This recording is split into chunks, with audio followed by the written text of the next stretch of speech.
how are we supposed to put all these tendencies into perspective? What is really going on here? Well, I'll tell you what, there's a way of considering that question is this.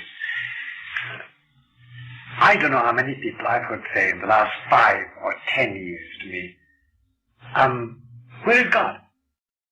Where is Christ? Is he not supposed to be watching over the church? Why doesn't he? Surely God is going to do something now. They usually said this to me apropos of some action of a bishop or a priest. We had finally had our 10th pederastic priest caught by the police, or we finally had some new statement by a bishop or a cardinal, which went dead against what we were taught in school. And they say, well, why doesn't God step in? Surely he's going to appear in the heavens, or the Pope is going to do something. Why doesn't somebody do something? God or the Pope or Jesus or the angel? And you know, when his enemies captured Jesus, late at night, they probably held him from 9 p.m. until 6 p.m. the following day, when he slumped over and died with a loud cry, and Joseph of Arimathea came with the authorization to shift the body. During that time, I'm sure Our Lady didn't say it, I'm sure John the Evangelist didn't say it, perhaps Mary Magdalene didn't say it, but you may be sure that the 500 disciples gathered into Jerusalem, and all the apostles went around saying, well, he's going to suddenly wise up. God is going to intervene. He's going to send an army of angels to save him. He's going to do something. But you know, Bernard, he did nothing. It was to go inexorably through to entombment before a resurrection. Similarly with us. There isn't going to be an action of God. There's going to be no intervention of Christ.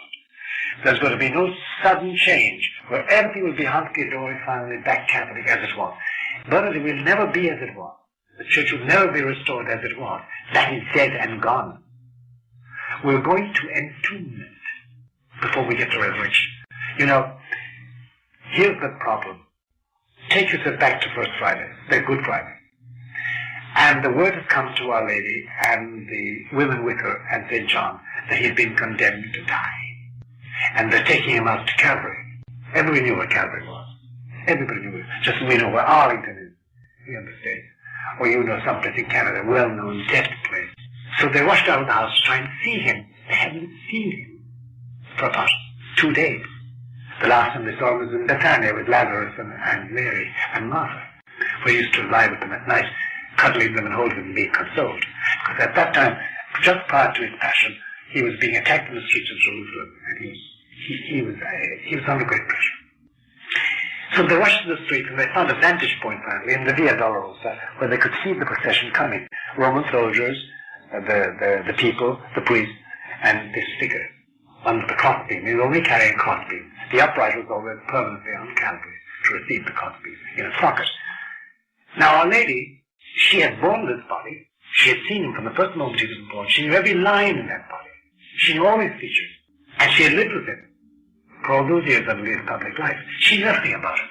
Yet when she saw that face coming around the corner, first of all clad in this awful robe they put on him in mockery, with a crown of thorns on him, the pallor of death on him, sweating, his face torn, his nose broken, with one black eye we know from the shroud, and with all the blood he had lost. If you've ever seen a person dying in those conditions, I've seen them once, they're unrecognizable. You don't know them. She took time to notice her Jesus. She took a moment to see from some trait, some gesture, some look in his eye, something as he passed her. Similarly, as with the church.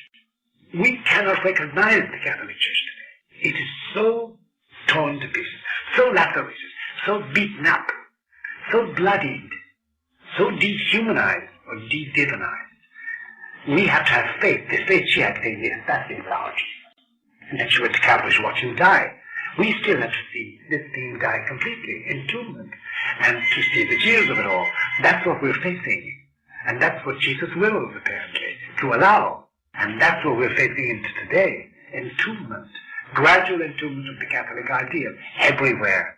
In public life and private life. And could it be that those of us who are still practicing the Catholic faith are simply going to have to carry our cross? That's right, until we die. And that's all that's required of us. What do you think Our Lady had to carry for all those years in faith? The same thing. She had what we had. She had him. We have him sacramentally. She had the mystery, the Annunciation, and the Visitation, and the Presentation. and the finding of the temple, and all the other mysteries we haven't been told about. That's all she had. And then the mysteries of his miracles in the public life. And then finally his death. And until he appeared to her, I'm sure she was the first one he came to after his resurrection. And that scene is something I can't talk about. It's so emotional. But until that moment, she had no assurance beyond her faith. Yet she never wavered. She never wavered. So similarly with us, we may have to die as we are. And another generation find out what Christ's plans with the present world are. But we've only one thing to do, and that is faith, and the rosary, and the blessed sacrament, and mass. We needn't bother about anything else. We haven't got the grace to do anything about it. He has not put us in a position to do anything about it. And all we do is live in our faith and die in our faith, and don't compromise. That's all we can do. Because now the thing is cosmic. Now the thing is geopolitical. Now it's out of everybody's hands. Because from all the evidence we have, apparently Lucifer is in his last leg. He is going to extremes because he knows the end is near of this period. These Catholic times are coming to an end, and they'll be over soon, within this decade, the present Pope, I believe. And Satan will be totally rejected and lose the kingdom he has carved out for himself in the Catholic Church and in the world of man. And there'll be a complete changeover. How many of us will see it? I don't know. Do I want to see it? I'm indifferent. What I have to do is to be done every day. Carry my cross after him daily, as he said. That's all that's necessary. I can't bother about this huge struggle because it's beyond my powers. It's cosmic. It's geopolitical. It involves huge superpowers. It involves all the nations of the world. It involves the coming of Our Lady. And you know, one word about Our Lady. There's a scene in the early days of Lourdes when it became known that Bernadette was talking to the lady, Notre Dame. The local peasants, she was a peasant, used to gather behind her, but she was talking to the lady standing in the grotto. They couldn't see it, they could hear her talking. And one day, while they were all there, and she was talking to Our Lady, and Our Lady was talking about the Immaculate Conception, and Our Lady was smiling apparently. Suddenly, in one of the other caves, the place that had little grottos and caves, a growling as of wild animals started. And the people heard it. It was a very strange growling, a rumbling, threatening growl, as if wild animals were inside and were about to come out and rend them limb from limb. And Bernadette later said that all Our Lady did, she didn't say a word, all Our Lady did was move her head and look at the cave, and it all stopped like that. That's power. That's power. And she can stop all this suddenly by her will, invested with the power of God. But she must do it. And when she'll do it, we don't know. She has said she will do it. But until then, this stream of filth and corruption and decadence in the church, the institutional organization, is going to go on unabated. And you and I can't stop it, except by prayer. And prayer for individuals, clergy and laity. Prayer for this cause or that cause. We can't stop the onrush of this drama, because it is a drama. It is Satan in the final throes of his struggle against Jesus. He's had his liberty, and he's done damage. He's gained millions of souls. They're falling like leaves into hell, Our Lady told Lucia. Leaves, cardinals, bishops, priests, lay people, men and women and children.